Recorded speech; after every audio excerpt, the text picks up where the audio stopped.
नमस्कार मित्रांनो, पुन्हा एकदा तुमचं स्वागत आहे इन्फो मराठी 24 या यूट्यूब चॅनलवर। मित्रांनो, एक अत्यंत महत्त्वाची बातमी केंद्रीय कर्मचाऱ्यांसाठी घेऊन आलेलो आहे, जी एक आनंदाची बातमी आहे।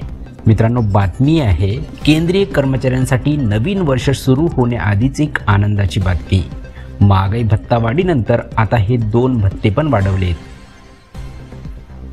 मित्रांनो, काय ही बातमी नक्की बघूया, पण त्याआधी जर तुम्ही आपल्या चॅनलवर नवीन असाल तर चॅनलला सबस्क्राइब करून बाजूला दिलेल्या बेल आयकॉनला नक्की क्लिक करा।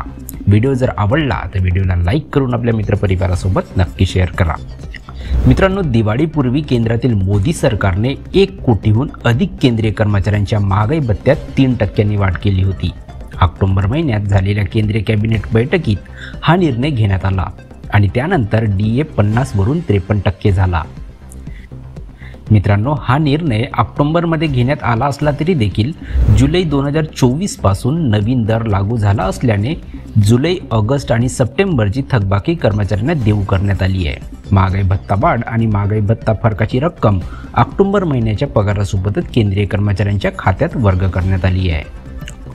यासह आता नवीन वर्षाच्या आधी केंद्र सरकारने काही कर्मचाऱ्यांच्या 2 भत्त्यात वाढ केली आहे। मित्रांनो, याच्यासोबतच आता नवीन वर्षाच्या आधी केंद्र सरकारने काही कर्मचाऱ्यांच्या 2 भत्त्यात वाढ केली आहे।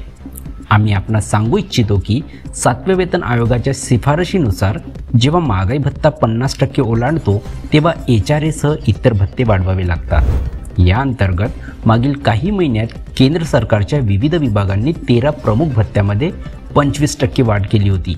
यामध्ये HRA, विशेष भत्ता, शिक्षण भत्ता आदी भत्त्यांचा समावेश होता।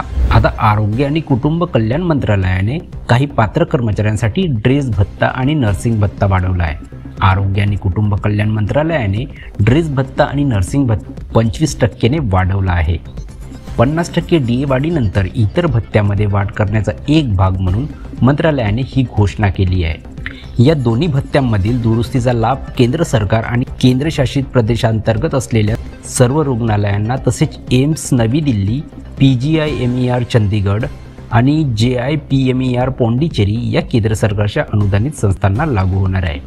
अर्थातच या निर्णयाचा हजारो कर्मचाऱ्यांना फायदा होणार असून 9 वर्षाच्या आधीच या कर्मचाऱ्यांसाठी एक मोठी भेट ठरणार आहे। या निर्णयामुळे या संबंधित कर्मचाऱ्यांच्या पगारात वाढ होईल असे म्हटले जात आहे। हा निर्णय संबंधित कर्मचाऱ्यांसाठी मोठा खास ठरणार असून शासनाच्या निर्णयाचे संबंधित कर्मचाऱ्यांच्या माध्यमातून स्वागत करण्यात आले आहे। मित्रांनो, कशी वाटली ही आनंदाची बातमी? जर बातमी आनंदाची आणि महत्त्वाची वाटली असेल तर व्हिडिओला लाईक करून आपल्या मित्रपरिवारासोबत नक्की शेअर करा। तुम्ही जर आपल्या चॅनलवर नवीन असाल तर चॅनलला सबस्क्राइब करून बाजूला दिलेल्या बेल आयकॉनला नक्की क्लिक करा। व्हिडिओ बघितल्याबद्दल खूप खूप धन्यवाद।